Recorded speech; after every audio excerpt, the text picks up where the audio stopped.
थाटामाटात त्याचं नारळ फोडून शुभारंभ केला गेला असा 100 कोटीचा रस्त्याचे प्रोजेक्ट साधारणपणे त्याच्या 100 कोटीमध्ये 16 रस्ते धरलेले आहेत आणि या 16 रस्त्यांचा शुभारंभ झाला अशा पद्धतीची काही लोकप्रतिनिधी भूमिका घेतली आणि मोठ्या थाटामाटामध्ये नारळ फोडले।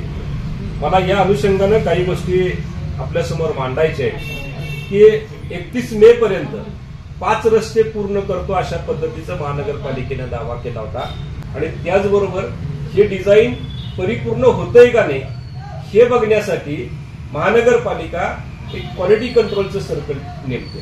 या 100 कोटी रस्त्यांमध्ये 68 लाख रुपये फक्त क्वालिटी कंट्रोलच्या टेस्टिंगसाठी म्हणजे क्वालिटी कंट्रोल सुपरविजनसाठी कन्सल्टंट कंपनीला देण्यात आले, पण आज अखेर एकही टेस्टिंग झालेलं दिसून येत नाही। ती माऊली चौक ते गोखले कॉलेज रोड या रस्त्याचा आम्ही जो सर्वे केलेला आहे त्यानुसार हे जे काही थिकनेस आहेत या थिकनेसमध्ये मोठ्या प्रमाणात चोरी झालेली दिसून येते।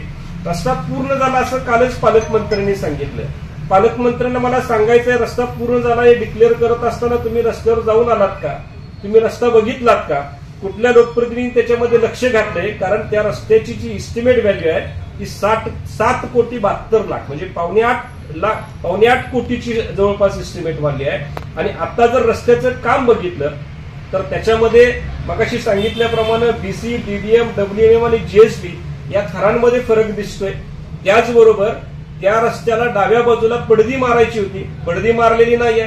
उजव्या हाताला कॉन्क्रीट पाईप टाकायची होती, कॉन्क्रीट पाईप टाकायची नाही आणि रस्ता पूर्ण झाला असं डिक्लेअर होत असेल तर हा फार मोठा घोळ आहे। ते 100 कोटी रस्त्याच्या कामामध्ये या महानगरपालिकेतल्या लोकांचे 30% 30 कोटी रुपये घामाचे पैसे लावलेले असताना देखील फक्त आणि फक्त त्याच्यावर महानगरपालिकेच्या अधिकाऱ्यांचं सुपरविजन नाही आहे, देखरेख नाही आहे, क्वालिटी कंट्रोल नाही आहे, कुठल्याही क्वालिटीच्या टेस्ट नाही आहेत। त्याच्यामुळे येणाऱ्या काही वेळेमध्येच किंवा काही महिन्यांमध्ये हा रस्ता उकडून पुन्हा पहिल्यासारखी अवस्था होईल आणि आपले सगळ्यांचे पैसे पाण्यामध्ये जातील अशी परिस्थिती आहे। आणि हे जर बघितलं तर जो दावा केला जातोय 18% गपगुमान द्यायचे आणि मग काम घ्यायचं हा 100% खरा आहे असं या माध्यमातून या पेपरच्या माध्यमातून आम्हाला सांगावं लागेल।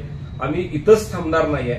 आज पत्रकार बांधवांच्या माध्यमातून आम्हाला हा गौप्यस्फोट करायचा होता की क्वालिटीमध्ये तडजोड केली जाते आणि हे स्पष्टपणे आणण्यासाठी आम्ही मंगळवारी 12 वाजता आपल्या सगळ्यांना सोबत घेऊन महानगरपालिकेच्या अधिकाऱ्यांना सोबत घेऊन आम्ही पंचनामा रस्त्याचा करणार आहे। प्रत्यक्ष रस्त्यावर जाणार, कोर काढायला लावणार, थिकनेस मोजायला लावणार।